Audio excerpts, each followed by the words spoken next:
بس jetzt مشتغلة طرفين بس nie wiem, udobny był.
Salamatsız mı?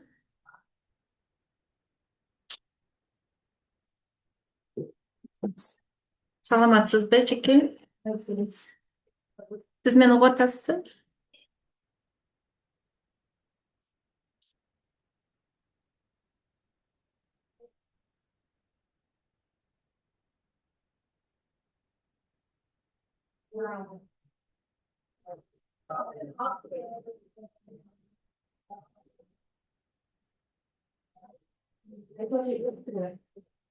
Yok. Hı.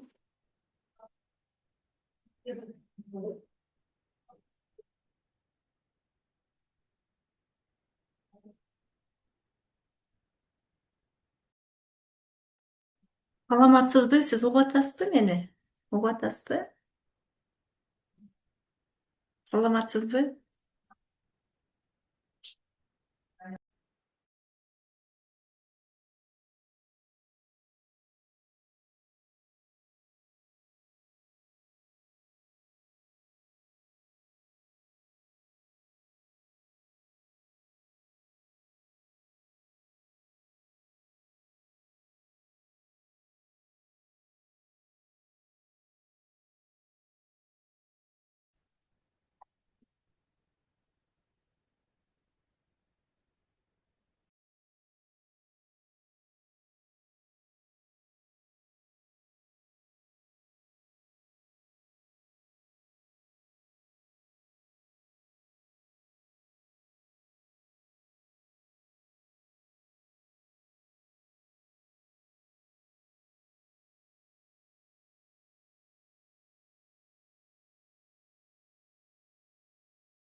Саламатсыздарбы? Угуп жатсаңыздар, белги берип коюңуздарчы.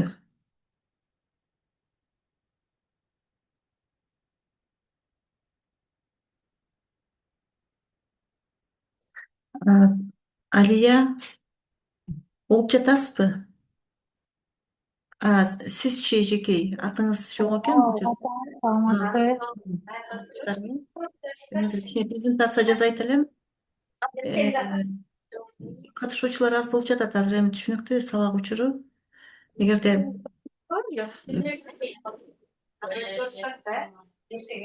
Ошо анан каяктан көрүп алсак болот, ошону билип алсак муну деген. муну биз билбейм кайсыл тиги группага салабыз. Группалар эми бул Кыргызстан боюнча, республика боюнча да, республика боюнча кайсы группага салабыз, ал жөнүндө айта албаймын. Бирок бир эки кишиге кандай кылып презентация жасайм? Бирөөсү чыгып кетти. Азыр сиз чыгып кетсеңиз, Айзат кирип атат. Бир кичине күтө туралы. Айзат, саламатсызбы? Саламатсызбы эже? Айзат, сиздин жанагы мектептеги мугалимдериңизди кошуп коюңузчу бул жака, жана башталгыч класстын мугалимдерин суранычы. Азыр айтайын. Жөнөткөм бирок ссылканы. Администрацияңызга дагы айтып койсоңуз, ошол китептер боюнча баардык биринчи класстан 6-класска чейин азыр мазмундук тилке боюнча кичине презентация жасайм да. Анан катышып калышса жакшы болот эле. Алия, сиз кайсыл жактан кошулуп жатасыз?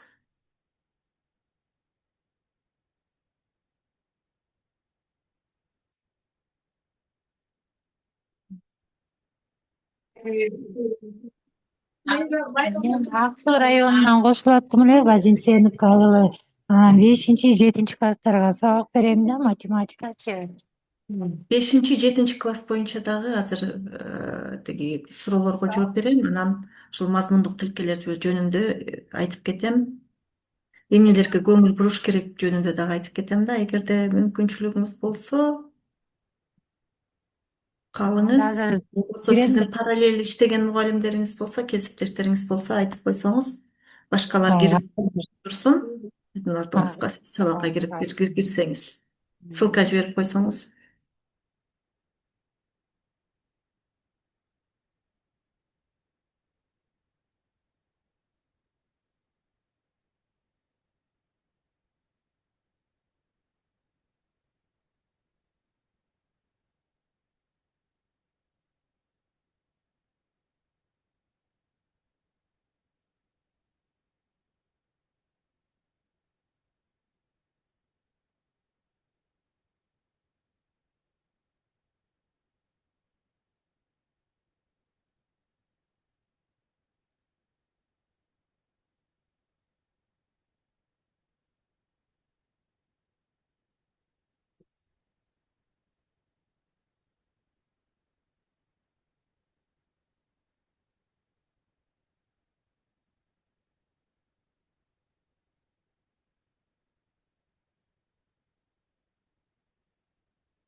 Саламатсыздарбы?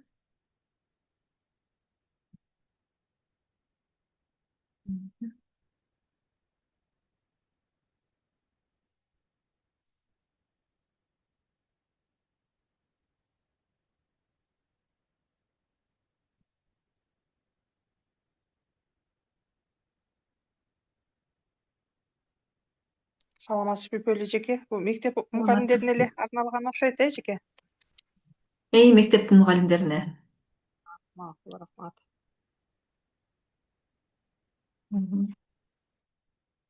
Гүл эже убактыңыз болсо катышыңыз.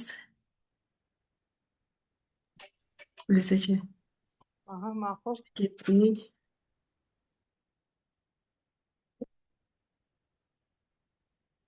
Саламатсызбы, кастын мугалимдерине жиберип тура аласыз, ошо ссылканы.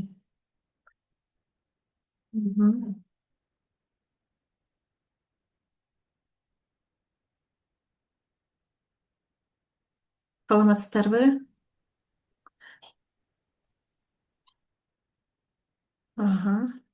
Жакшы.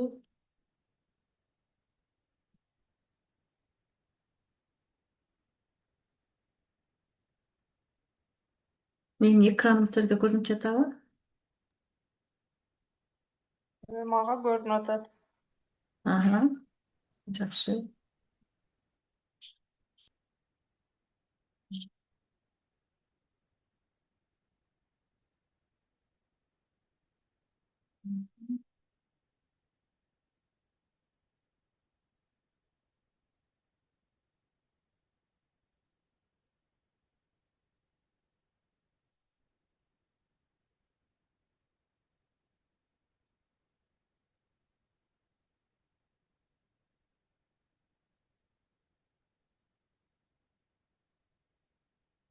Саламатсыздар. Анда 18 мүнөт өтүп кетти. Баштай берет окшойбуз. Азыр силерге көрүнбөй калды, э? Эми көрүндү. Саламатсызбы эчке, математика боюнча группага ссылканы таштап койсом боло береби? Болот. Ошо таштап коюңуздарчы. Мен ошол группада жок экенмин. Азыр таштап койсоңуздар, мурункуда сүйлөштүк эле. Facebook'та, башка социалдык тармактарда жүрөт. Биз ошол жактан эле алат го деп ойлоп турбуз. Салып коюңуздарчы, кошулушсун.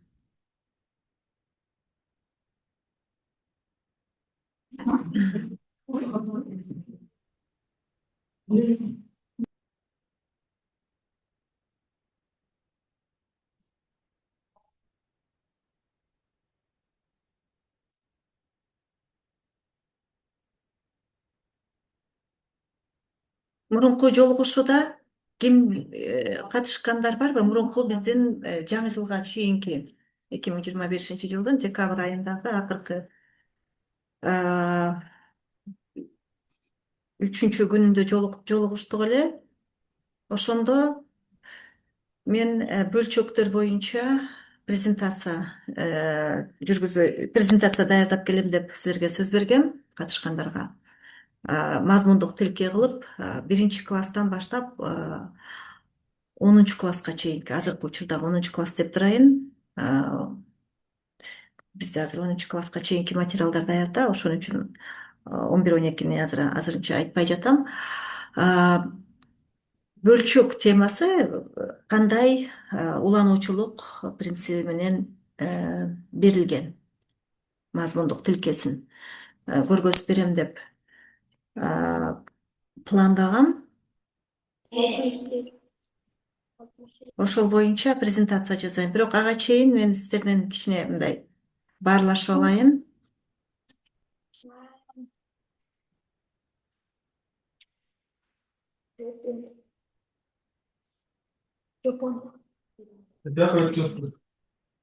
Азыр эме өтөт деп.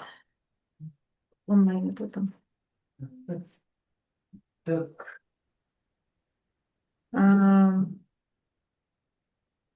Аңсулуу кошулду азыр бизге.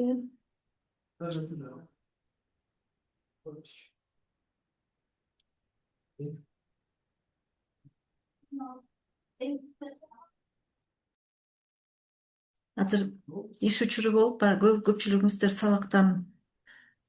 сабак убактыңыздарда дагы катышып жатат окшойсуздар. Биринчиден мен силердин сурооңуздар болсо жооп берип коеюн, андан кийин презентацияга өтсөм. Чатка дагы жазсаңыздар болот.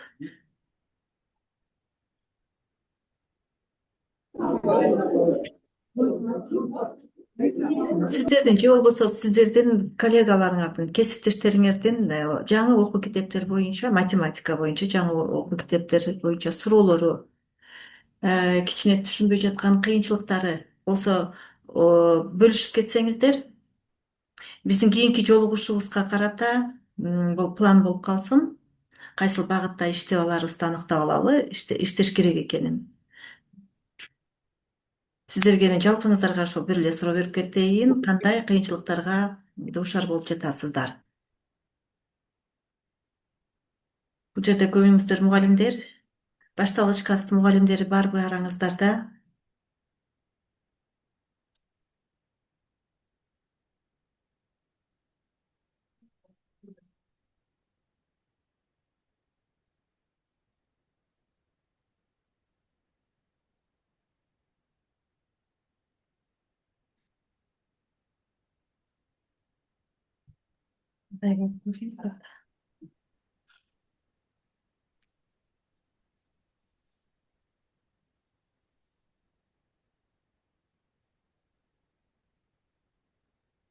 Сурооңуздар жокпу?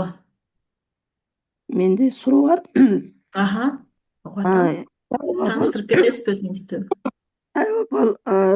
Тамагым ооруп эле. Сузак районуна караштуу Кочкор Эрматов жатак мектебинде иштейм да, математика мугалими болуп. Могу 7-класстарга биз азыр китептер эми келе баштады, бирок бизге келе элек да. Баягы электрондук китептердин жардамы менен, проектордун жардамы менен, электрондук жанакы телевизордун жардамы менен өтүп аттык да. Анан ошол китеп маселеси эртерээк чечилсе жакшы болмок. Анан мен бул эмеден электронный вариантында көбүнчө байкадым. Мен 11 жылдык боюнча да сабак берем, анан 12 жылдык боюнча да сабак бердим да. Ошо агайыбыздын ордуна 1 ай сабак бердим да 7-класска. Экөөнүн айырмачылыгы кыйла эле бар экен. Тигин байкадым да. Мисал келтире кетесиз. Мисал үчүн, бул 12 жылдыктын 7-классынын математикасы көбүнчөсү түстүү сүрөттөр менен берилип, анан мисалдар азыраак экен да. Ошол эле учурда буларга мен өзүм дагы аларды мындай кандай десем, мурунку 7-класстын Макарычевдин мисалдарынан кошуп берсем, бул балдар үчүн кичине татаалыраак болду да. Ушундай айырмачылыктар болуп жатат.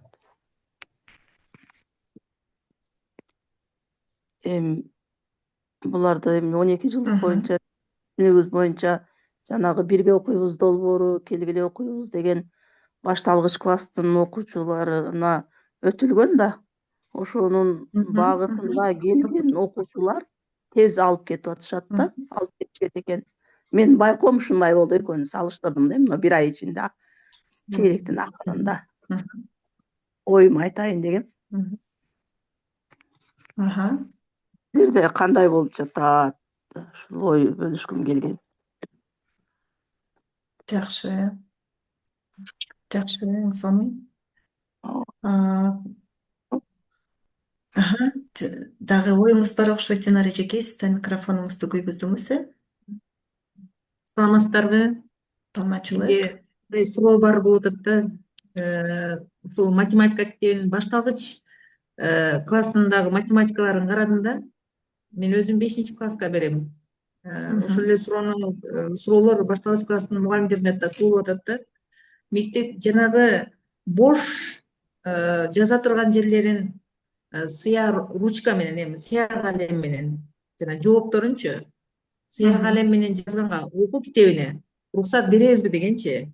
Ошол эле иштептеринде кандай кылып пайдаланабыз деген суроолорго кандай жооп берсек, башталгыч класстарда ошол эле 5-класста дагы окуу китептерине жаза турган жооптордун тапшырмалар менен толтурулган го негизи. Биз дептерге жазып баарын жазып атабыз да. Ал эми 1-2-класстын балдары али жазышты билбейт. Туурабы? Эми үйрөнүп жанагындай болуп атат да. Ошого кандай сунуштарды берет элеңиздер? Ошол боюнча суроом да. Окуу китебинде. Ооба. Окуу китебинде боштуктар бар. Боштуктарды толтур деген тапшырмалар Бул бар. ал. Мгм. Ошол учур, ооба. Ошол учурда бул мындай кененирээк чыгармачылыкка дагы коюп койдук. Сөзсүз түрдө китепке жазыш эмес, баягы ой жүгүртүүнүн негизинде ушул боштуктун ордунда мисалы 2 деген сан, жуп сандарды терип жаз деген тапшырма деп коелу. Анан боштуктарды коюп койду дейли. Анан ушул дептерин эле, өзүнүн дептерин эле. Ал тапшырманы алат, боштук экенин билет дагы, анан 2, 4, 6, 8 деп жазып койсо, бул ошол тапшырманы аткарган болуп калат. Бирок ал жерде сөзсүз китепке жазыш керек экен деп түшүнбөсө жакшы болот эле деп сунуш берип кетет элем да. Анан баягы теманы жазып атышпайбы окуучулар? Биринчи класс тиги календардык план бар да, мугалимдечи. Бүгүнкү тиги 14 январда өтүлгөн тема ушул. Анан ошондогу биринчи тапшырма деп жазылды, же болбосо экинчи көнүгүү деп жазылды. Анан экинчи көнүгүүнүн жообу эле Асы же болбосо Бсында 2, 4, 6, 8 деп жазылып турган болсо, окуучу демек жана боштуктардын ордуна жуп сандарды жазыптыр. 2, 4, 6 деп жазыптыр деп тиги өзү мугалим ошондой кайтарым байланыш жаза алса эң сонун. Демек, жоопторду жумушчу дептерге жазса да болот деген ошондой түшүнсөм болобу? Ошондой түшүнсөм Бул мен болот да мугалим. китептеги боштуктарды толтур деген тапшырма боюнча айттым азыр, Эми тиги жумушчу дептер боюнча айтып кетейин. Жумушчу дептерге силерден жана китепканачы эжекелер айтты болуш керек. Мугалимдерге тиги өздөрүнүн тиги талабын айтышат да, библиотекарлар, китепканачылар. Бул жумушчу Карандаш дептерге менен жазгыла дептир да. себеби бизде дагы бөлүм бар да, китепканачылар менен иштей турган бөлүм бар. Кайсыга жазыш керек, кандай кылыш керек боюнча алар китепканачыларга тиги сунуштарды берген, анан сунуштарын ал китепканачылар аркылуу мугалимдерге жетет. Мугалимдерге айтылды болуш керек, дептерге тиги карандаш менен жазгыла деп, Ооба. Анан мен ошол окуу китебин оор экен. Ошол окуу китепти мен как мектептин директору катары сүйлөп атам да, ошол сунуш бердим да, окуу китебин алып ушул класста гана таркатып берип, кайра жыйнап, иштептерин гана берсе болбойбу? Мектепке, Сиз үйгөчү иштеп оор келген. деп Анан көтөргөнгө оор деп атасыз да, балдарга. ошону жыйнап туруп сабак учурунда гана пайдалангыла. Бул эми же алып барып үйүнө алып барып окубагандан кийин биринчи класстын, экинчи класстын окуучусу андан көрө ушул кабинетке коюп, жыйнап алып, ошол жерде таркатып сабак учурунда математикада. Анан кайра иштептери менен эле иштесе, биринчи класстын окуучусу депчи, ушуну иштедим да, туура ушул сунушум негизи. Мен баягы мектеп администрациясынын аткарган ишин туура же туура эмес деп айта албайм. Ал менин компетенттүүлүгүмө жатпайт да. Силер өзүңөр чечесиңер. Аны методикалык кеңешме менен, мугалимдериңер менен өзүңөр чечип, кеңешменин жана протоколуна жазып киргизип коюңуздар. Эмне үчүн болбосун? Рахмат.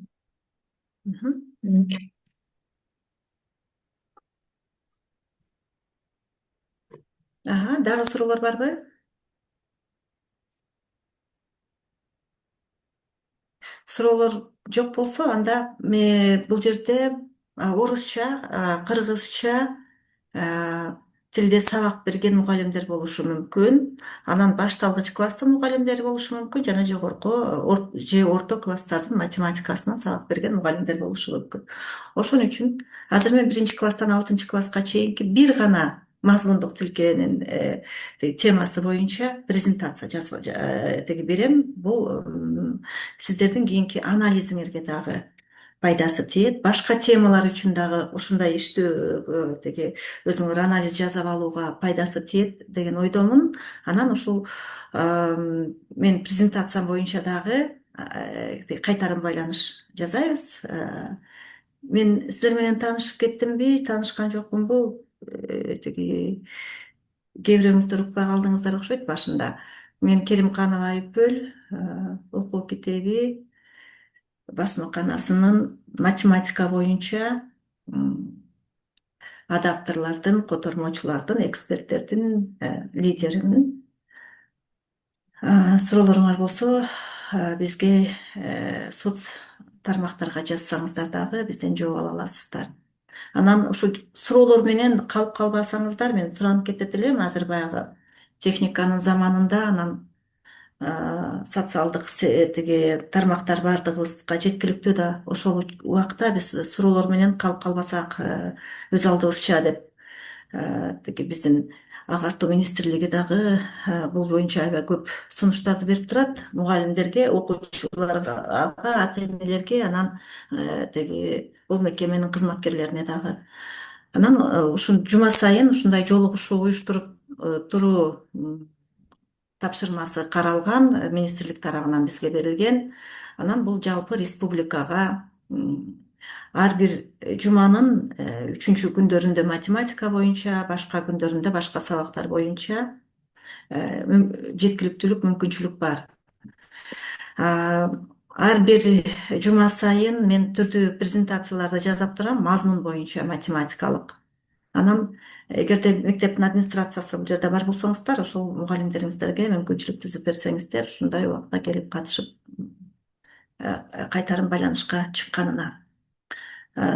Эми мен сиздерге азыр бөлчөктөр деген чоң тема кандайча берилгени жөнүндө кыскача презентация берип кетем бул китептерде.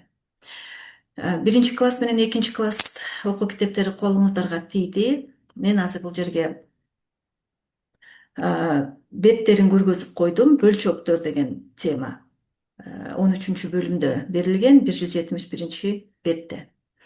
1-класста эмне берилет? Мен тиги эмне үчүн бул теманы алдым? Кээ бир ата энелер тарабынан мындай суроолор берилди да, социалдык тармактар аркылуу. Силер 1-класстан баштап эле бөлчөктөр деген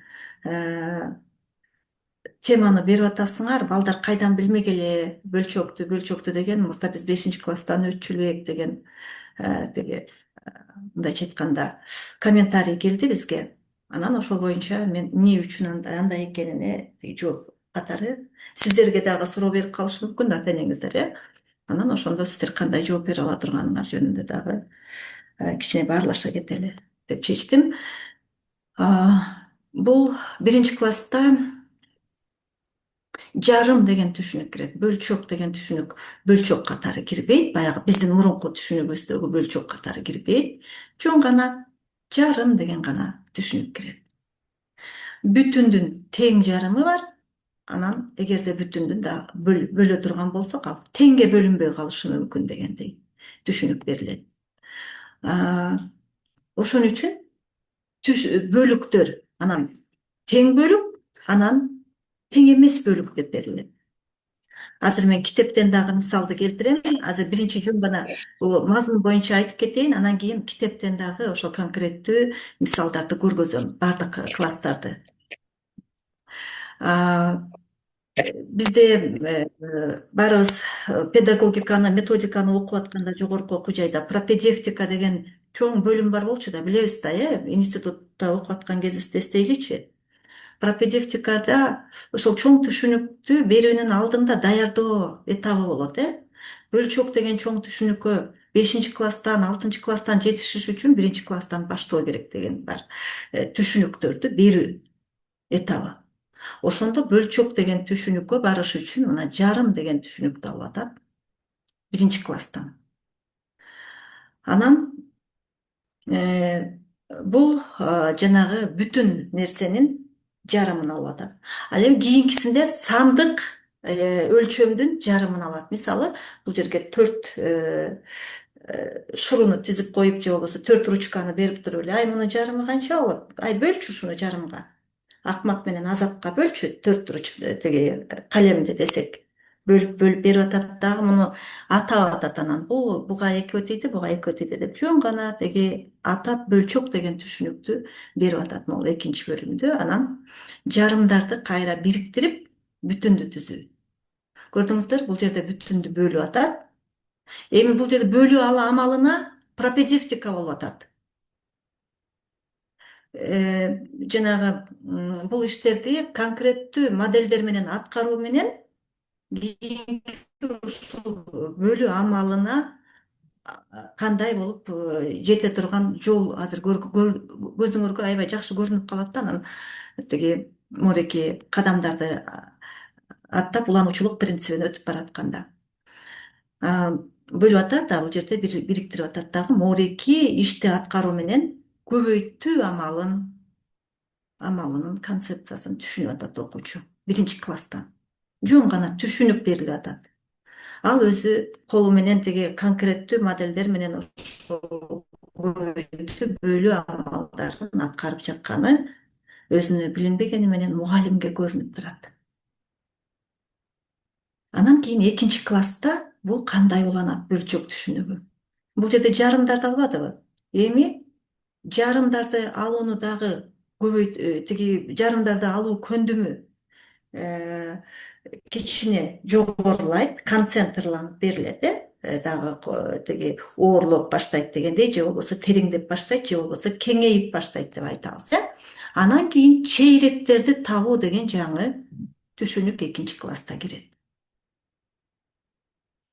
Азыр мен могул жерден дагы көргөзөм, 2ден 1 деген түшүнүк биринчи класста кирилет. Бүтүндүн жарымы бул 2ден 1 экени кандай берилген китепте көргөзүп кетем. Экинчи класстан демек көрдүңөрбү, 4дөн 1 деген түшүнүк кирип атат. Аны окуучу жазбайт, 4дөн 1 деп жазбайт. Жөн гана 1/4-кө бөлсөм, анын бирөөнү мен алсам, мен 4дөн 1 үлүштү алган болот экенмин деген гана түшүнүк кирет. Жана ата-энелер кээде муну көрүп, ушундай 4дөн 1 деп жазылып турат да. Анан ушуну көрүп эле 4дөн 1 деген бөлчөктү бала экинчи класстын окуучусу 7 жаштагы бала кантип жазмак эле деп суроолорду, 6 жаштагы бала деп ушундай суроолорду берип атышат. Жок, жазбайт. Көрөт. Визуализация, визуалдаштыруу процесси жүрүп атат. Андан кийин 3 класска барганда бул бөлчөк түшүнүгү кандай берилет?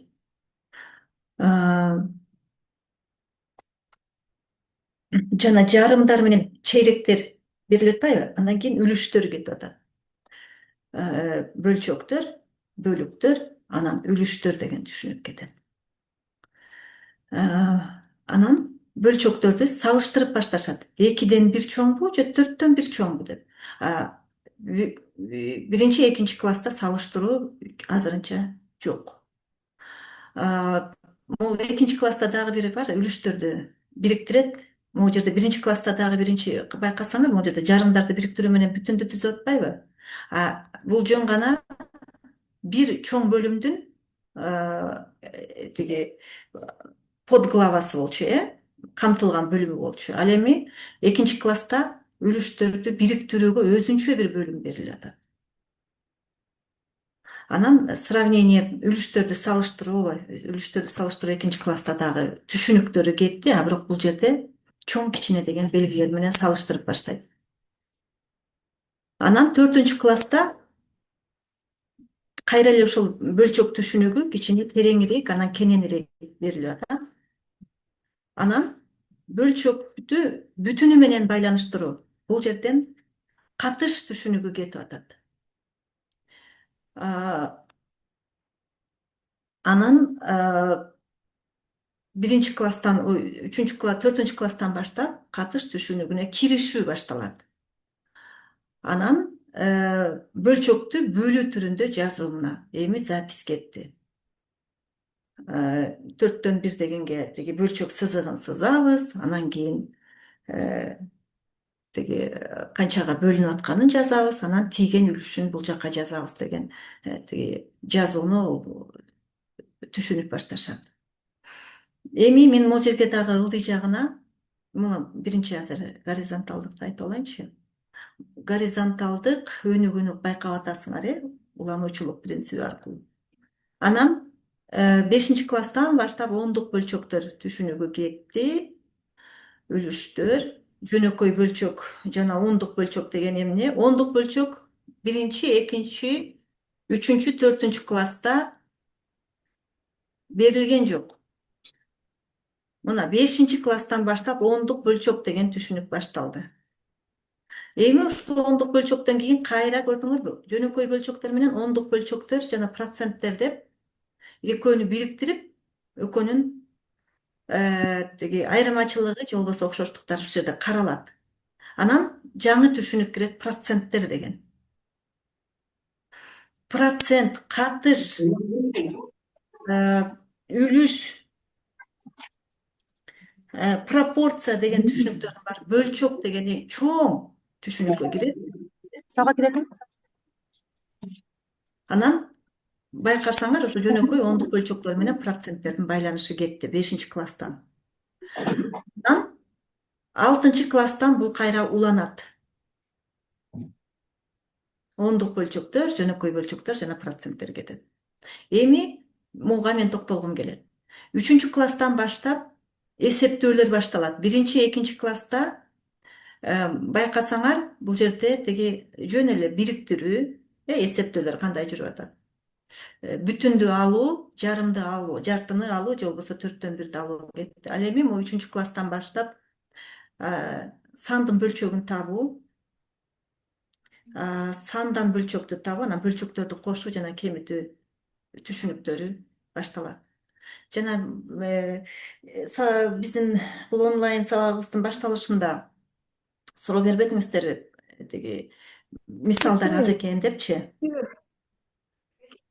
Мисал дегенде баягы биздин түшүнүгүбүздө 3-класста бул бөлчөктөрдү кош же болбосо бул бөлчөктөрдү кемит деп анан бир 10 чакты мисалды берип коюп, анан аны аткартуу процесстери көп жүрбөйт. Эгерде байкасаңар, бул жаңы 12 жылдык билим берүү системасында көпчүлүк фокус окуучунун концепциянын түшүнүгүндө.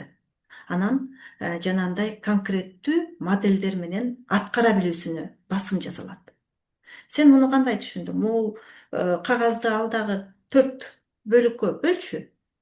4 бөлүк деген сөз тең бөлүү, анан тең эмес бөлүк да болуп калышы мүмкүн. Ошон үчүн биз бөлүк дебей, 4 үлүшкө бөл же болбосо тең бөлүккө бөл деген тиги терминдер аркылуу анан окуучу ошону бөлүп отуруп, анан тең бөлдүңбү, тең бөлгөн жоксуңбу деп отуруп, анан үлүш түшүнүгүн берип, ушунун баарын эле мисал деп билишибиз керек. Ушундай берилген тиги тапшырмаларды. Жанагы 2/1 4/1 кош деп жазуу аркылуу, абстракция аркылуу бергенде абстракция тиги жакшы концепциялык математикалык терең түшүнүккө алып келбейт деп жаңы тиги 12 жылдык системада ошондой тиги методика менен анан окутуп атпайбызбы? Ошол нерсеге көңүл буруп койсоңуздар. Анан 4-класс мен бүттүк, 5-класстан анан көрдүңүздөр да. Могуреке тиги беттеринен бери жазып койдум, азыр силерге китептен көргөзүп берем.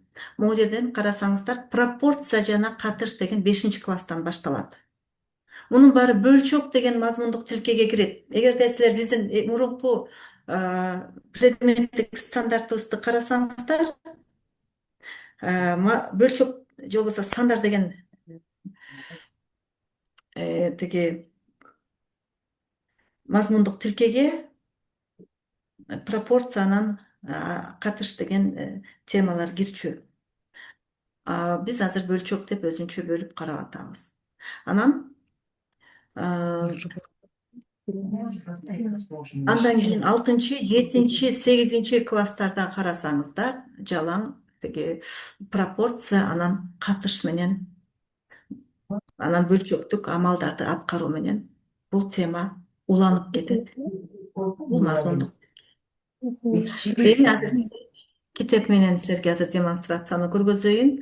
Мен тиги жогорку класстардын же болбосо орто класстардын 5-, 7-класстардын мугалимдерине көбүнчө бир сунуш берип кетем да, окутуп жүргөндөчү силер 5-класс же болбосо 6-, 7-классты окутуш үчүн кундуз өчүрүп коюңузчу.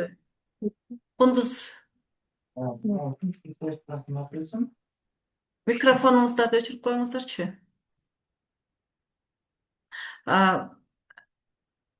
Окутууңуздар жемиштүү болсун үчүн 1-класстан баштап тиги мазмунду карагыла деп айтат элем да, биринчи класста эмнени өтүшкөн, экинчи класста, үчүнчү, төртүнчү класстарда эмне болгон деген анализди биринчи жүргүзүп, андан кийин өзүңүздөрдүн ошол бешинчи, алтынчы, жетинчи классыңыздардагы мазмунду карасаңыздар, силер үчүн дагы аябай сонун тиги түшүнүк болот деп көбүнчө сунуш айтып келем да. Анан ошон үчүн дагы азыр мен мындай анализ силерге берип жатам, мисал катары. Башка темаларды дагы ошо башы каякта болду экен деп кызыгып көрсөңүздөр, азыр муну бүтүрөйүн дагы, китепке киришейин. Азыр китепти көргөзөм. Экинчи класс. Сен калсың бар. Экинчи класс. Эжеке, ошол 5-класс боюнча сиз китеп тапкычаңы мен бир нерсени айтып өтөйүн дедим эле. Мен 5-класска сабак берем. Окуу китеби азыр бир эжеке мисал жетпей атат деп атпайбы? Мен мисал үчүн теманы түшүндүрүш үчүн конкреттүү биринчи баягы 3 баскычты басабыз да, конкреттүү сүрөттөн анан абстрактуу. Биз дароо абстрактууга эмес, конкреттүүнү түшүнсөк, бала өзү колу менен кармап, жасап, толук түшүнөт экен да. Мен ушуга кээде 2 саат убактым кетет да. Анан кийин ошону толук түшүнсө, анан калган мисалдарды окуучу өзү чыгарып кете берет экен.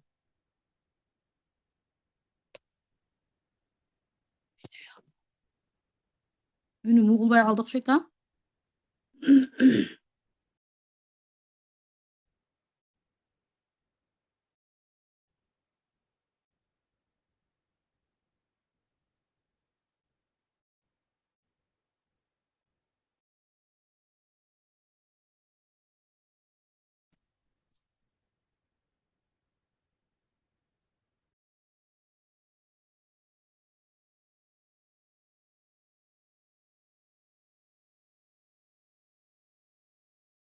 Интернетим тартпай калдыбы же баарыңыздар да көрсөтпөй калдыбы?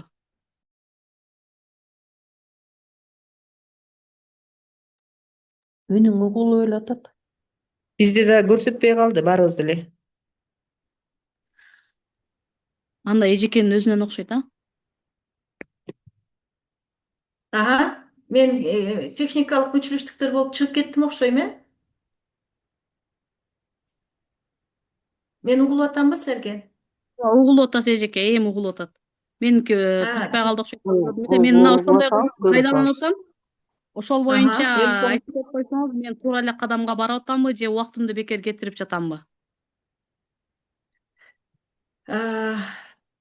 Сиз өзүңүздүн планыңыздан артта калган жоксузбу? Жок, жакшы эле план боюнча эле баратам, бирок кошумча китептерден пайдаланып атабыз дегенге мен кошумча бир да китептерди пайдалана албай атам. Бирок жыйынтыктоо дегенде кошумча ошол жерде тест, баягы санариптик сабаттуулук боюнча платформаларды пайдаланып тесттерди иштетип атам. Ал тесттерди кандай кылып алып атасыз? Тесттерди ошол китептен эле өзүм түзүп, бүгүн ошол санарип кампага киргизип атам. Глава боюнча 5-класстын бүгүн 2 главаны киргизип койдум. Буюрса дагы мына жумада ошол азыркы өзүм өткөн темага чейинки главаларды киргизип коем деп ойлоп атам. Өзүңүздү тааныштыра кетиңизчи. Мен Матова Нургүл, Булар эмгек районунан мектепте мугалим болуп Эң иштейм. сонун. Динара эжекейси эме өчүрүп кое аласызбы микрофонуңузду? Азыр Нургүл. Нургүл эжекей, угуп атам.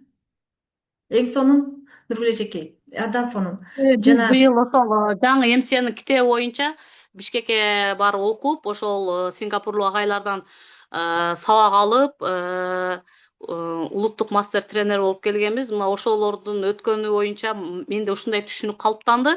Биз дароо эле окуучуларды абстрактуу жол менен түшүндүрүп жүргөн экенбиз, көндүмдөр мененчи. Биз биринчи конкреттүү аларды көзү менен көрүп, акылына сиңдирип алгандан кийин, анан алар өздөрү сүрөттөлүш менен абстрактууну өздөрү иштеп чыкса, окуучуда математиканы турмушта колдоно ала турган балдарды тарбиялайт экенбиз. Эң сонун. Абдан сонун. Сиз жана суроо бербедиңизби? Мен туура кылып атамбы, туура эмес кылып атабыз деп. Абдан туура кылып атасыз деп. Менин оюмду гана айтат элем да. Аны тиги башкалардын ою башкача болушу мүмкүн. Ага биз тиги каршы боло албайбыз. Эң сонун методикалык колдонмону китеп KG сайтынан алып, көчүрүп алып, же методикалык колдонмолорду же жүктөп алып, же болбосо электрондук вариантта колдонсоңуздар, ошол да жөнүндө айтылган.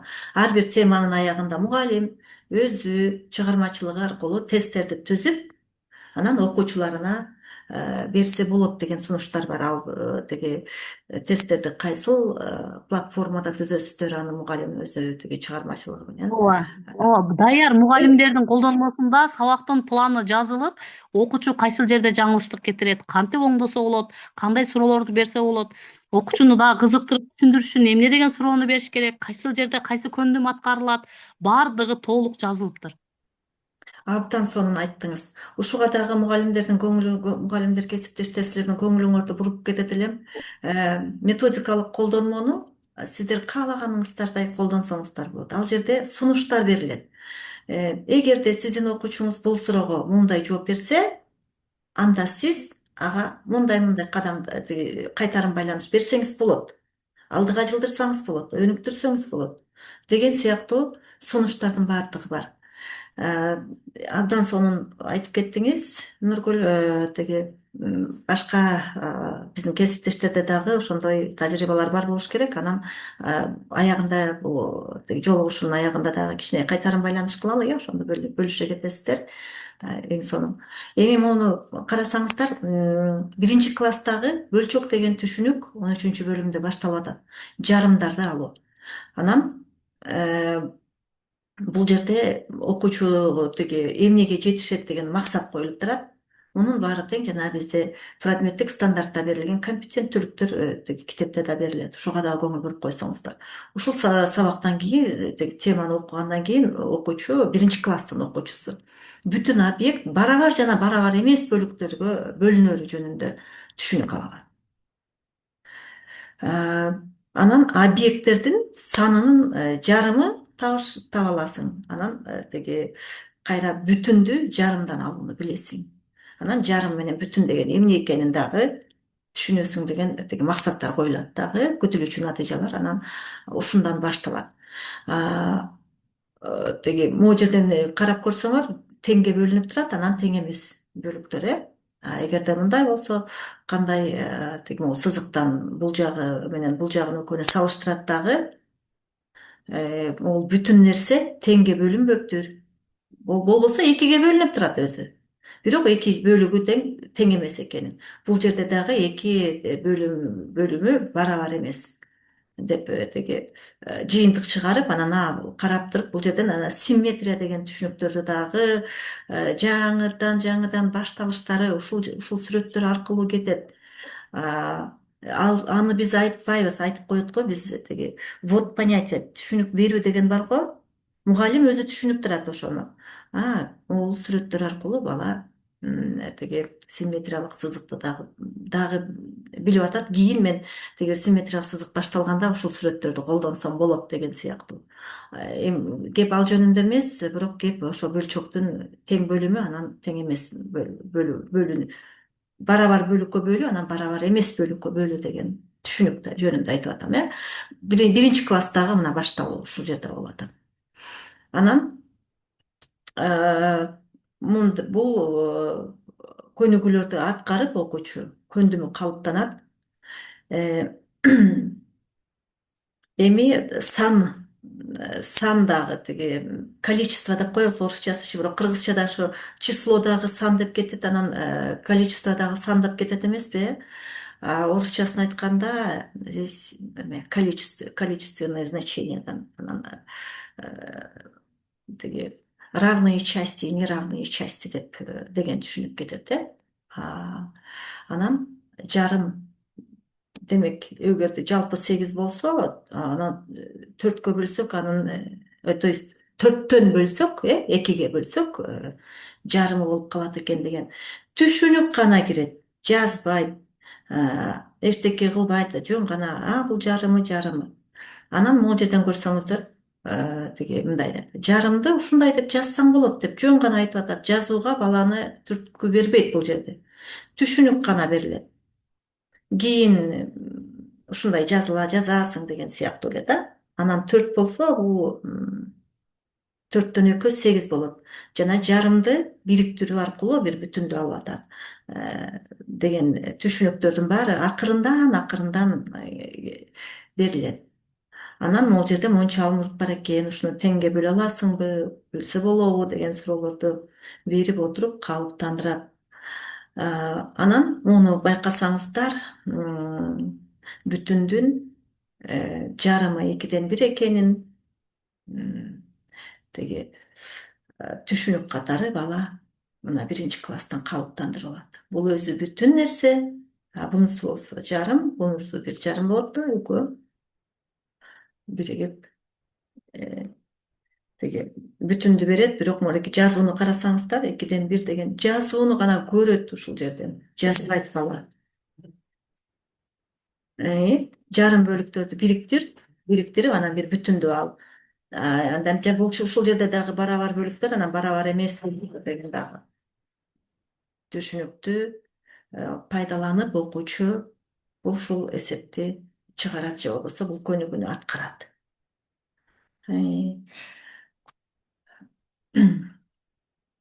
Эми 2-класс. Бул 1-класс жөнүндө айттым. Эми 2-класста кандай берилерин дагы айтып кетейин.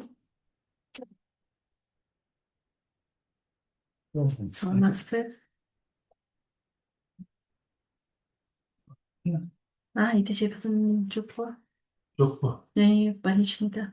Больничныйда. Бул жакта сурооңуз болсо бияка кирип айтсаңыз. Төлөгөн Апазович. Төлөгөн Апасович бар. Өзүндө, да? Командировка бул 67 да, по-моему.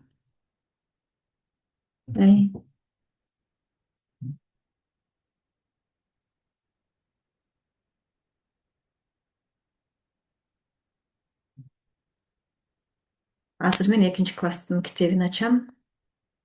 Анан 3-класстын китеби чыга элек, бирок бизде драфтовый варианттар бар. Ошолорду көргөзүп кетебиз сиздерге. Азыр.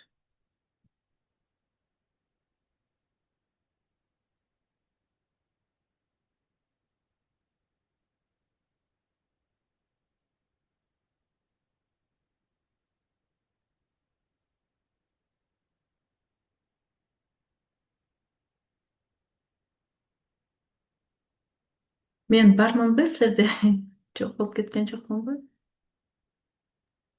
Угуп атабыз сиздики. Угулуп ататпы, меники угулуп атабы? Азыр 2-классты бияка чыгарып атам да экрангач. Азыр. Чыгарып алайын 2-классты.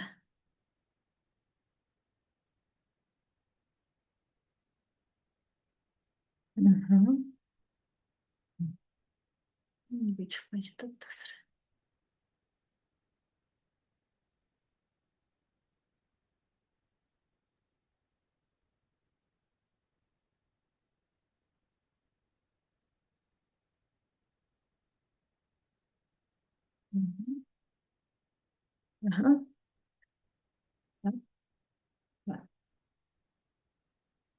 Чыкты, Бул 2-класс. 2-класста 4-1 деген түшүнүк кетет, чейрек деген түшүнүк. Бирок 4-1 деп берилбейт, жөн гана чейрек деп берилет. Азыр 12-нчи бөлүм эмес, бул 14-нчи бөлүм. Канчанчы бөлүм эле? Мына. Жарымды жана чейректи табуу. Көрүнүп атат силерге? Ооба, эжеке көрүнүп атат. 4-1 деп жазылып турган менен, бирок биз муну 4-1 деп окубайбыз башталгыч класста. Биз муну чейрек деп гана окуйбуз.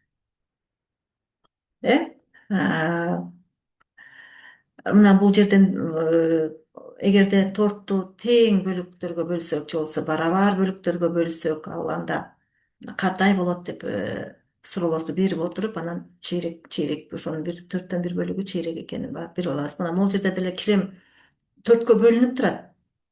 Бирок бул 4 бирдей бөлүмгө бөлүнгөн жок. Демек анын биз бир бөлүгүн чейрек деп айта албайбыз. Көрдүңүздөр, бул жерде эгер бөлүктөр тең эмес болсо, анда ар бир бөлүк чейрек бөлүк болбойт. деп жазылып турат. Ушундай түшүнүктөрдү алар бала. Анан муну менен бир кетип баратып, демек тең бөлүктөр булар үлүштөр болорун дагы тиги ошол түшүнүккө дагы келишет ушинтип отуруп. Yarısı şu teman suresi de. Şunun adı da yarı cem oturarken de değil mi ya? Өчүрүп кое аласыздарбы? Bu da düşündü. Аты жок экен. Азыр мен өзүм өчүрүп коеюн. Аха.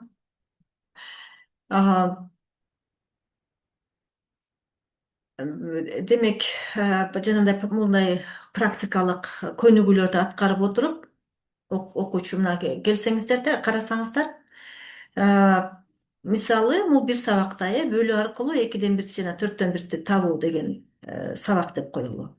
Күтүлүүчү натыйжалар келди дагы, бул жерде актуализация кетти, Анан кийин формирование понимания деп коет, түшүнүктү калыптандыруу этабы, же болбосо биз мурда тиги жаңы тема деп койчубуз, ушул этапты. Демек, түшүнүктү калыптандыруу этабы кетти дагы, анан практика этабы кетип атат. Биз мурда муну бышыктоо этабы деп койчубуз сабактын, Азыр болсо ушул практика этабы. Практика этабына 1, 2, 3, 1, 2, 3 эсе тиги көнүгүү каралган. Анан китепте, анан дептерде жана деңгээлдер менен да берилип атпайбы? Карасаңыздар. Анан дагы бир тиги мындай жаңылыштык түшүнүктөр кетип калышы мүмкүн экен да. Кээ бир суроолордон эле ошентип анализдеп койдум, бул жаңылыш түшүнүккө мугалимдин депчи. Монун баардыгын тең мен бир сабакта аткарышым керекпи деп. Анын баардыгын тең мугалим өзүнүн классынын деңгээлине жараша, окуучуларынын билим деңгээлине жараша тиги чечип алат. Баардыгын аткарыш керекпи же болбосо шашпай экөөнү аткарып, же болбосо тиги 2 окуучу менен экөөнү иштеп, дагы бир окуучуга кошумча кылып 3-сүн береби? Анын баарында талап мугалимге катуу коюлбайт. Сөзсүз ушунун баардыгын тең аткарышың керек деп айтылбайт. Мугалим өзү сабагынын кожоюну. Бирок сөзсүз методикаларга таянуу менен, методикалык сунуштамаларга таянуу менен анан мугалим өзү чечип алат. Эми фигуранын жана көптүктүн 4-төн 3-үн табуу деген теманы көрүп, кээ бир ата энелер аябай чыр чыгарып жатышат да. 4-төн 3 деген тиги бөлчөктү 2 класска берип коюп турсуңар деп. Жок, бул тиги 4-төн 3-түн сен тап деп тиги кыйноо эмес да. Бул жерде жөн гана чейректин 3 бөлүгү тиги кайсы болот, ошону тап. Мисалы, мореки бир чейректин эле 3 бөлүгү экенин бала жөн эле көз болжом менен аныктайт.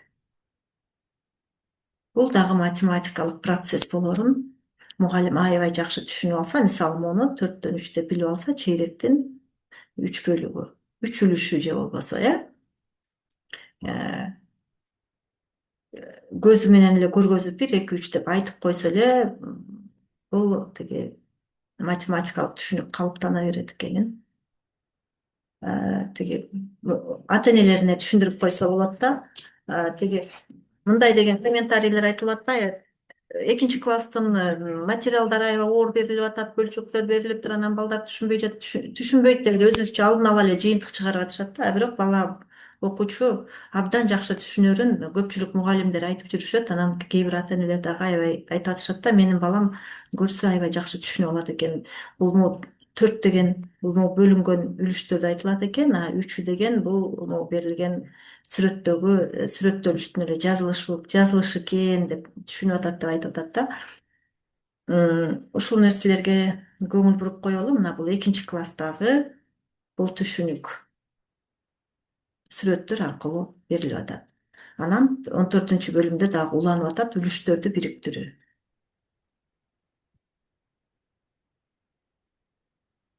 Мына мондай жакшынакай визуалдык көрсөтмөлүүлүк аркылуу түшүнүк калыптанып атат. Эми 3-класс боюнча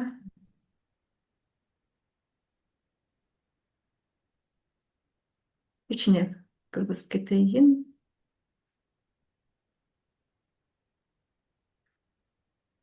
Азыр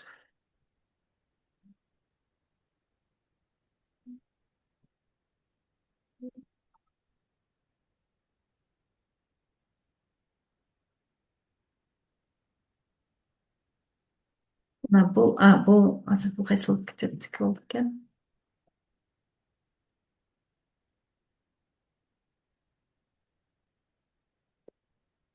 Бул 1-класс экен, э?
Мына бул 3-класс.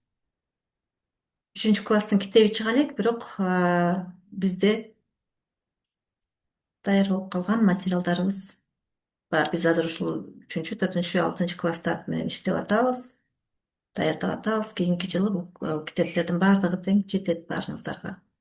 Демек, бул жерден амалдар башталды. Бөлчөктөр менен болгон амалдар акырындан берилип жатат. Кем бүтүнү аткарып атат. Бул амалды аткарууга чейин абдан көп кадамдар жасалат. Мына байкасаңыздар, графикалык анан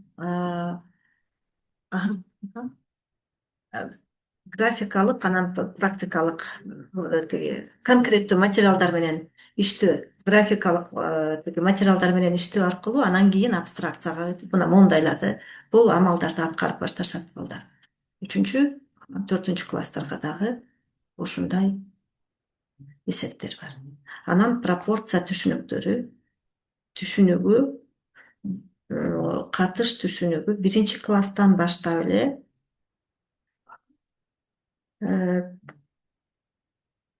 берилип баштайт, бирок алар атын атап, бул пропорция, бул катыш деп айтылбайт, бирок мугалим өзү түшүнөт ошол жерден башталып кетип бара жатканын.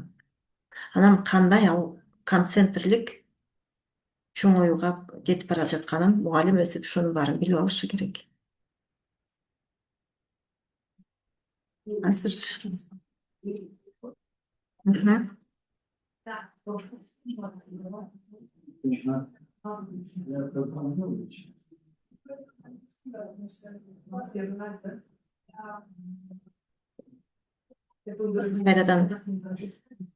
кайрадан силердин көңүлүңөрдө азыр мына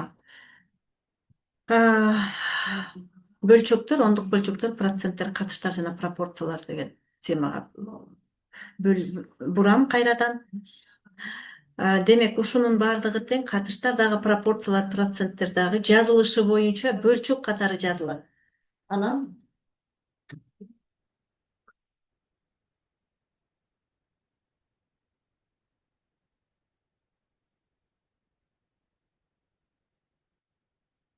мисалы 1/4 деген анан 1/4 бул 25% экенин дагы балдар 5-класстан түшүнүп башташат. Демек бүтүндү 100 деп алып атат, 100%, 1 бүтүн деп алып, 1-класстан баштап бүтүндү бөлүү деп башталат акпай, Ушул дагы процент түшүнүгүнө кетип бараткан пропедевтика. Анан ал жанагы 50%, 1/2 экенин 1-класстан баштап түшүнүп кирип баштайт. Анан 1/4 жана 25% деген 1/4 экенин 2-класстан эле башталат. Процент түшүнүгү. Анан бүтүндүн 3/1 бөлүгү отношение, катыш. Эгерде класста 25 окуучу болсо, анын 3-өө кыздар болсо, же болбосо тиги кыздар болсо, ал кандай жазылат, кандай катышта катышат деген сыяктуу тиги көндүмдөр. Анан бүтүн менен анын бөлүгүнүн ортосундагы байланыш деген 1-2-класстардагы түшүнүктөрдөн башталып келет. Башы ошол жактан башталат. Демек,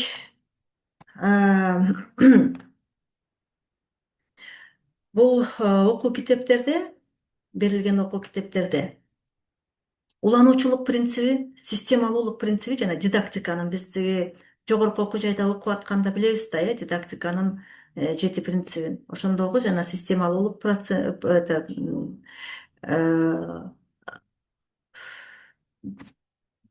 принциби, анан улануучулук принциби. Ушул абдан жакшы сакталган.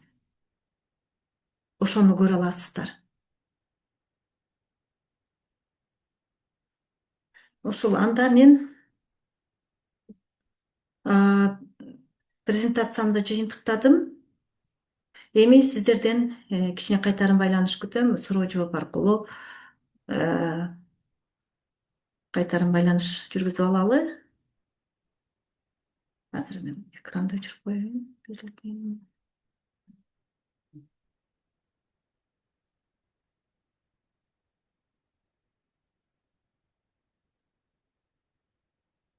Кандай болуп калды?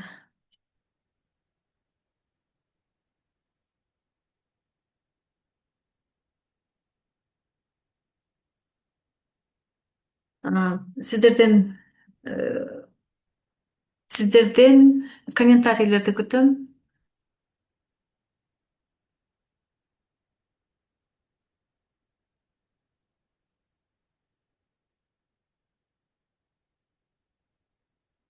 Азыр кандай болуп калды?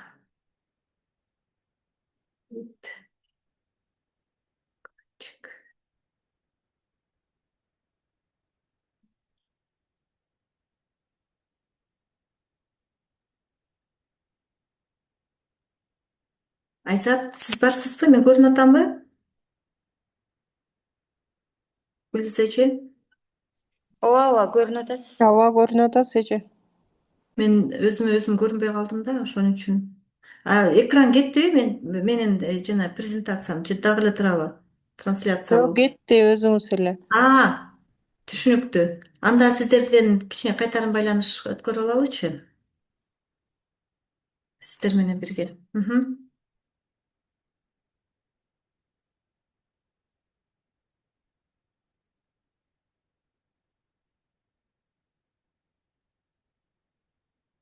Суу самыртыдан байланышка чыгып жатам деген эжекелер.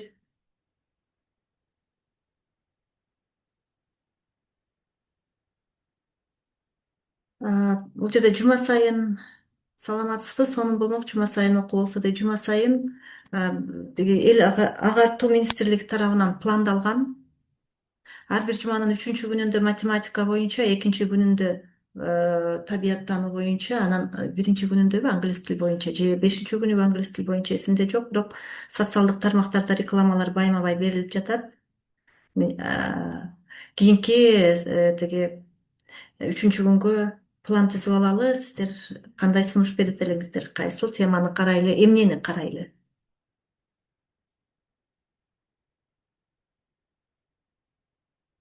Менин компьютерим өчкөн жатат, сиздер мага азыр мен сайып алайын. Жазып койсоңуздар. Сиздер саламатчылык. Саламатсыздарбы? Саламатчылыкпы Үпележе? Саламат. Мен сизди көрүп абдан кубанычтуу болуп атам. Мен 2013-жылы Арабаевада окуганда сиз мага сабак бергенсиз. Ошондо абдан жакшы сабактарды өтүп бергенсиз. Ошондо эле ушул сөздөрдү айткансыз. Эгерде мугалим жетишпесе, сөзсүз эле бир сабактын ичинде аны өтүп бүтүш керек эмес депчи. Ошол сөздөрдү азыр да угуп атам. Анан мен быйыл бул биринчи классты дагы, экинчи классты да алып калдым. Ошон үчүн мага кыйынга турган жок. Себеби деген бул жанагы экинчи класстан сразу баштаганда эле сразу жупсанды билеби, таксанды билеби деп кыйналып атышпайбы?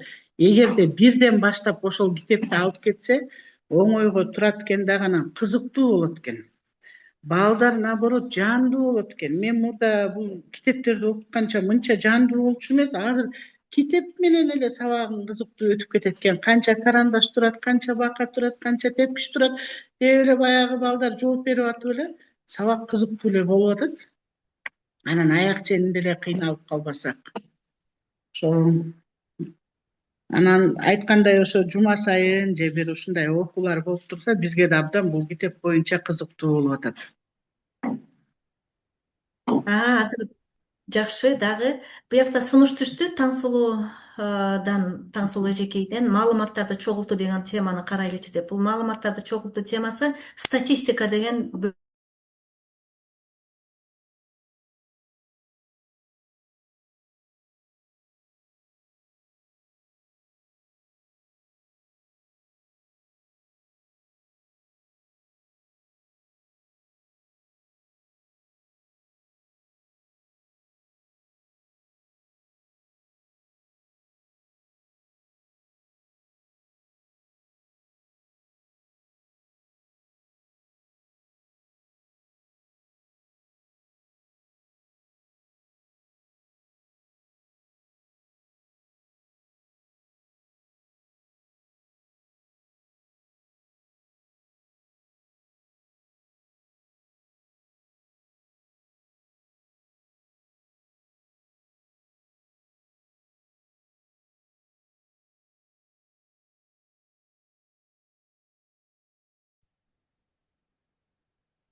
кечирип коюңуздар. Кечирип коюңуздар. Менин компьютерим өчүп калды азыр. Күйгүзүп атам. Анан Үпележе дагы бир суроо берейинби? Ооба. Мына мисал үчүн мен азыр ушу Инстаграмдан ушу болуп атканын мен азыр случайно эле көрүп атып эле телефон сабагым бүткөндөн карап отуруп эле билип калдым да. Муну алдын ала каяктан ушу болот экенин, саат мынчада болот экенин алдын ала каяктан билсек болот.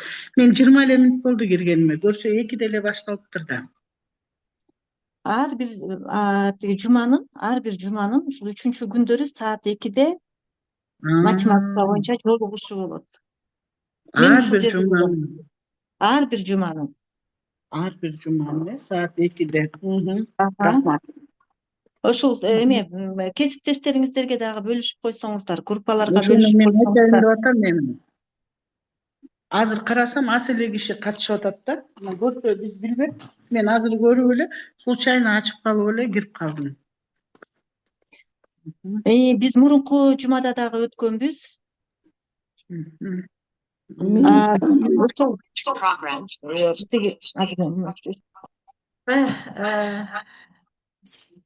Бияктан чыгып коеюн.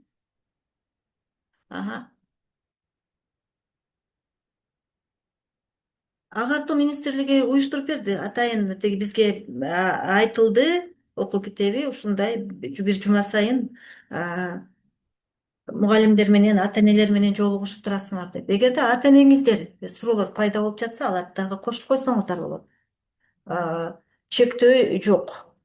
Мектеп администрациясы кошулабы, же болбосо методисттер жалгыз кошулабы бир мектептен. Аны чектөө жок дегеним да, ушул убакта жолугушуу болуп турат. Анда сүйлөшүп алдык силер менен. Кийинкиде биз статистика бөлүмүн карайбыз. Дагы барбы сунуштар? жалгыз гана жетинчи класстыкын деп жазыптырсыз, бирок жетинчи класс эмес, ошо биринчи класстан баштап статистика кандай өнүгүп келатканын, анан конкреттүү суроолорду даярдап койсоңор ошол боюнча. Макул. Рахмат сизге. Дагы сурооңуздарды берип алсаңыздар. Убактыбыз бар. Саламатсыздарбы? Саламатчылык. Эжеке, мына китептин эми ушул бара чыгарышып эми ушуга биртиктүү баягыдай текшериш, жанагыдай окуучулардын билимин деңгээлин текшерүүгө арналган бирдиктүү бир эме иштелип чыгабы же чыкпайбы? Текшериш алып атпайбызбы? Эми ошого деле ошентип түзүп койсо болобу экен? Текшерүү ишти мугалимдер өзүңүздөр аласыңар да. Текшерүү ишти сиздерге бирөө даярдап бербейт болуш керек, Менин түшүнүгүмдө да ар бир тиги предметтик стандартта дегенди күтүлүүчү карап, натыйжа текшерүү ишти кандай аласыңар? Программа бар, предметтик стандартта күтүлүүчү натыйжалар жазылып турат. 7-класстын окуучусу могу теманы өткөндөн кийин мол көндүмдөргө ээ болот деген. Ошонун негизинде мугалим текшерүү ишин даярдайт. Анан ошо тиги көндүмдөргө ээ болуптурбу окуучуңуз же ээ болбоптурбу деген суроолорго өзүңүз жооп бересиз, жана текшерүү иштин жыйынтыгынын негизинде. 15% классымда окуучу жетишпей калыптыр, демек булар менен мен жекече иштейм деген тиги өзүңүзгө план коесуз. Эгерде ошол классыңызда ошол көндүмдөргө 70%ден ашык окуучу жетишпей калган болсо, ошол теманы кайра кайталайсыз. Жана программада кайталоо деген өзүңүзгө коюп ала турган бош темалар берилет го, кайталоо деп эле коет. Ошол жерге сиз ушул текшерүү иштин жыйынтыгы менен тема коесуз. Менин классымдагы 70% бала ушул көндүмгө ээ эмес экен. Демек мен бул теманы кайрадан өтүшүм керек экен деп. А эгерде тиги 75%ден жогорку сандагы окуучулар бул көндүмгө ээ болсо, анда сиз жеке иштөө гана аркылуу ал теманы конкреттүү балдар менен улантасыз, жалпы класс менен алдыга жыла бересиз. Намаз жакшы экен. Ошо жакшы эле анан эме койгондон Дагы суроолоруңуздар барбы? Методика боюнча суроолорду тартынбастан бериңиздер. Ошондой эле. Анан кызарбай калды го, жана дарыны коюп атасыңбы? Бекантенди?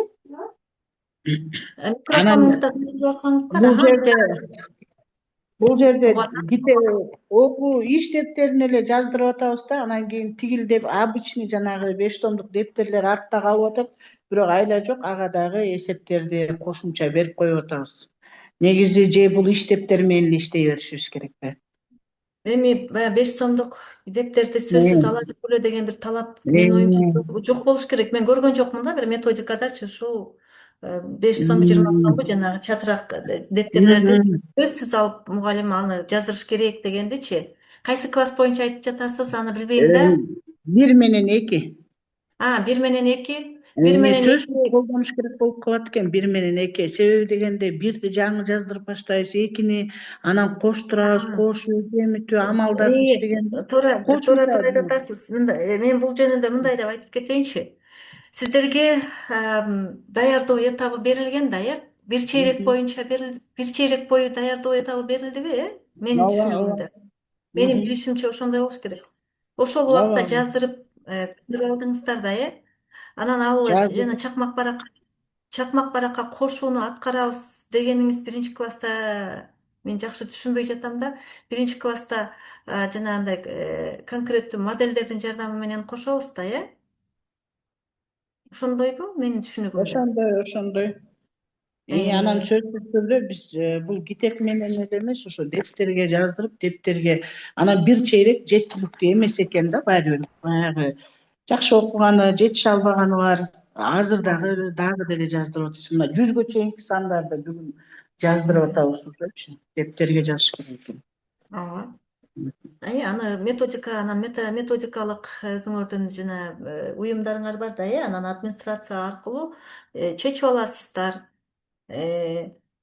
аны тиги эч ким жазба же жаз деп талап койбойт биз тараптан дегеним да. Эми администрация кандай талап коет, ал өздөрү билет, бирок биз тараптан тиги буга дептерге жаз, бул дептерге жазба деген тиги талапты методика боюнча дагы ошол коюлбайт мугалимдерге деген бар да. Өзүнүн классынын тиги деңгээлин өзү билет.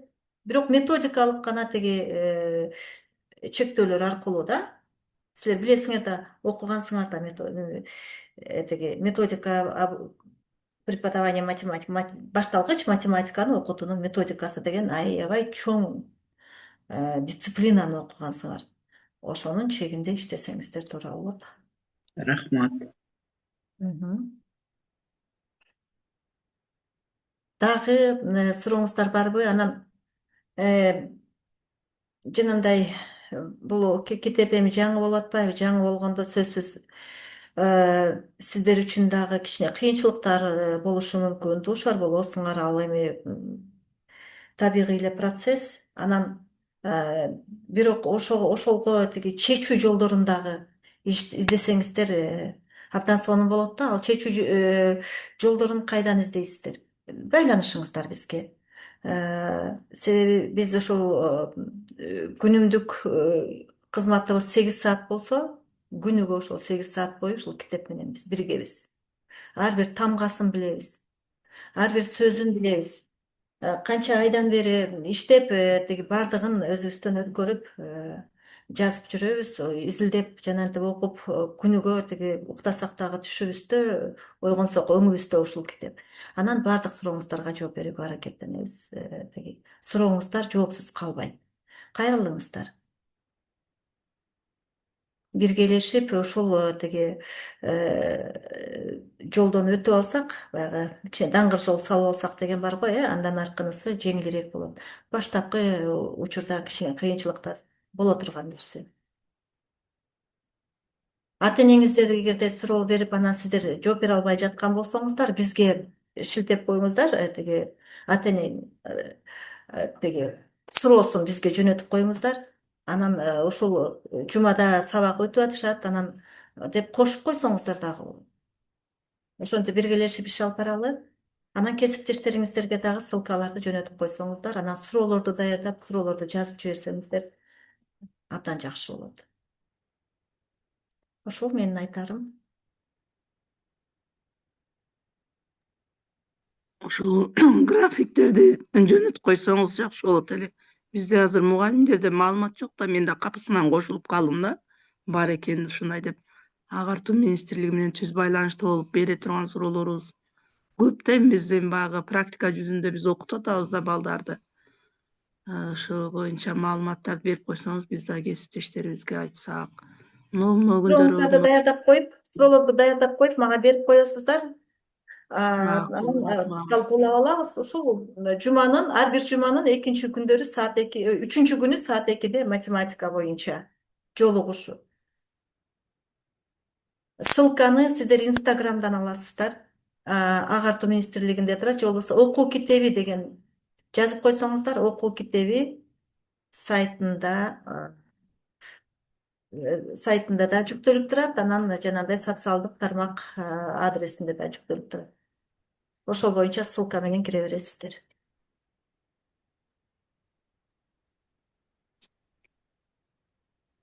Саламатсыздарбы? Кенжеклечи, саламатсызбы? Мен азыр үйдө барганда сапат өтүп Байланышып да, азыр мен школдон чыктым жаңы. Давай. Анда суроолор жок болсо, чыгалы, коштошолу.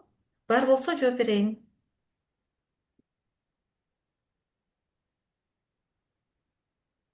Бешинчи класстын, 7 класстын материалы боюнча сурооңуздар барбы? Кичине бизде азыр убакыт бар. Жолугушуу 2 сааттык да. Мен азыр эже ошол 5-7 класстын мугалимине байланышка чыга калайын да, ушуга кошул деп. Ал эже деле билбейт болуш керек муну. Мен байкабай эле келип калдым азыр. Конкреттүү суроолор болсо да берсеңиздер, баланча бетте ушундай маселе турат деп. Анан ушул маселени кантип чыгарам деп баягы бирөөлөр мугалимдер ушундай конкреттүү тиги бети менен ал маселени тартып алып башталгыч класстын мугалимдери анан муну кандай кылып чыгарабыз деп суроолорду беришти да анан ошо чыгарыла турган жолун талкуулап ушундай жекече онлайн жолугушуу уюштуруп анан талкуулап чечип алдык ал тиги көйгөйдү.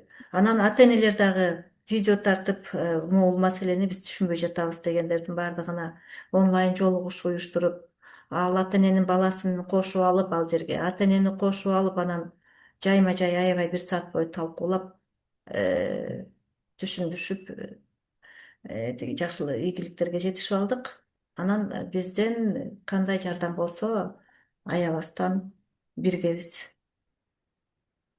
Мен дагы сиз менен байланышып атам. Бизде 5-класстын китеби азырынча андай проблемалар болбой атат. Мен үчүн жеңил эле болуп атат, эң негизгиси. Окуучуларга деле, себеби алар 4-класска чейинки алган түшүнүктөрдү бышыктап, ошол аркылуу кетип атабыз. Эң негизги конкреттүүдөн сүрөттөөгө анан абстрактууга өттү дегенди мен ушу баса белгилеп атам азыркы учурда. Анан окуу китеби боюнча, окуу китебиндеги баягы бир эжек айтпадыбы, кандай кылабыз депчи, биз үйдөн эле принтерден ошол кагаздарды чыгарып эле жуптарда иштетип атабыз. Аябай кызык болот экен. Мен өзүм ошол Кара Суу районундагы мугалимдерге айтып келемин, эгерде принтериңиздер болбосо, окуучулардын өздөрүнүн эле тийгилеп ошону десеңиздер кызык болот. Алар боеп, сүрөт тартып, бирок ошол нерсеге түшүнөт экен өздөрү. Мен ушундай деп сунуш айтат элем. Сиз убактыңызды бөлүп, бизге дагы кеңири эле түшүнүк бергениңиз үчүн чоң рахмат. Кийинки салымыңыздагы чыдамдуулукту күтөбүз. Саламатсызбы? Мен Батма. Мен бул 7-класстын окуу китеби бизге келе элек. Анан ошол жагы бизге аябай проблема болуп атат да. Китеп менен колдоно албай, кыйынчылык ошого келип атат. Анан бир айтарым мындай эле да, бул башталгыч класстын мугалимдери математикадан сабаттуулугу же начарбы, же кандай билбейм. Бул жогорку класска келгенде эле балдар кыйналып атат да. Мына үлүш жана катыш, пропорция деген түшүнүк таптакыр жок. Кайра эле 7-класска келгенде эле кайра башынан түшүп атабыз да бизчи. Бул катыш менен пропорцияны 5-класстан эле өтүп атышат да. Кайра эле келгенде эле 7-класстан биз кайра башынан эле түшүндүрүп атабыз да. Ошол нерсеничи түшүнбөй эле келип атышат буларчы. Ошондуктан ошо жана башталгыч класстын мугалимдерин ушул боюнча аябай катуу окутуш керек окшойт да. Ошол рахмат. Мурда деген үлүш, пропорция деген башталгыч класста көп келчү эмес да. Эми гана бул китепке кошулду. Мурда деген жалаң эле теңдемелер менен үлүштү үстүртөн эле өтүп кетчүбүз. 1-2 эле тема болчу. Балким эми кийинки класстар 1-класстан башталат экен. Жакшыраак болуп калат болуш керек. Башталгыч класс. Баягы күнү бирөө айтты, мен жана симметрия дегенди вуздан окуп баштадым эле депчи. Чынында эле биздин математикалык мазмунда, мурунку мазмунда анча берилбесе керек балким, азыр болсо ушул нерсенин математиканын бардык бөлүмдөрү 1-класстан баштап терең анан бирдей кетип атат да. Бирөөсүнө көңүл буруп, көбүнчө тиги сандарга көңүл буруп, ал эми тиги статистикага көңүл бурулбай калган эмес, же болбосо үзүк болуп 5-класстан баштап кетүү эмес. Бардык тиги статистика дагы 1-класстан башталып кетип атат. Жана сиздер айтпадыңыздар 7-класста маалыматты чогултуу боюнча тиги кененирээк өтөлү деп. Бирок 1-класстан башталат ал статистика түшүнүгү. Маалыматты чогултуу, маалыматты иштетүү. Ошол линияны дагы көргөзүп кетем анда кийинкисинде, кийинки жолугушууда. Анан дагы бир айтып кое турган нерсем, жана QR берилип атпайбы? Ар бир теманын башында китептерде бар. Ошол жерге тиги телефонду берсеңер, анан видео чыгат. Азыр ошол боюнча иш аткарып жатабыз. Ар бир тема боюнча эми видео коштоолорду азыр иштеп чогултуп жатабыз. Анан кийин бүткөндөн кийин бардыгы жүктөлөт мугалимге. Андан бетер жакшы жардам болот. Саламатсыздарбы эжекелер? Саламатсызбы эжеке? Мен чындыгы жана сабактарда болуп баардыгын жакшы уга албай калдым, кандай сөздөр болгонун. Анан сизден сураныч кайсы күндөрү болот ушул вебинар? Ар бир жуманын үчүнчү күнү саат 2-де ушундай онлайн жолугушуу болот. Анан кийин мен сиздерден суранайын дегеним мына биздин алтын казык эмебизгечи, ноутбуктарга ушул эменин жаңы китептерди киргизсе болбойбу? 5-класска 7-класстыкын жакшы болбой атат да. Алтын казыкта жок да бул. Жүктөлүп турат. 7-класс чыкты, 5-класс чыккан, 7-класс чыкты, басмадан чыкты, жарык көрдү дегеним да жеткирилип, кээ бир мектептер колдоруна алганын айтып жатышат азыр. Биякта суроо берип турат, 7-класс китеп качан чыгат? 7-класс китеп чыкты. Жакшы экен анда. Анан Дептери мына да ушу чыккан. жакшы экен. Анан кийин мына эме боюнча 7-класс боюнча сиз айткандай конкреттүү мисалдарды эми азыр бүгүн так эме боло албай калдык. Даяр болбойчу. Кудай кааласа кийинки вебинарга даяр кылам деген ойдомун. Анан мына азыркы учурда биз маалыматтык статистика боюнча темага келбедик, ошону өтүп атам да. Мен азыр 7-класскачы. Ошол буларга эми буга чейин такыр өтүлгөн эмес да эми бул 7-класскачы. Анан ошон үчүн азыр баягы жыштыктарды эмелерди бир аз мурун булар билгендей эле кылган эме маалымат келип калыптыр да, жөнөтүлүп калыптыр. Ошого анан кийин менин бир таң калтырган нерсе Вендин диаграммасы, Вендин диаграммасы.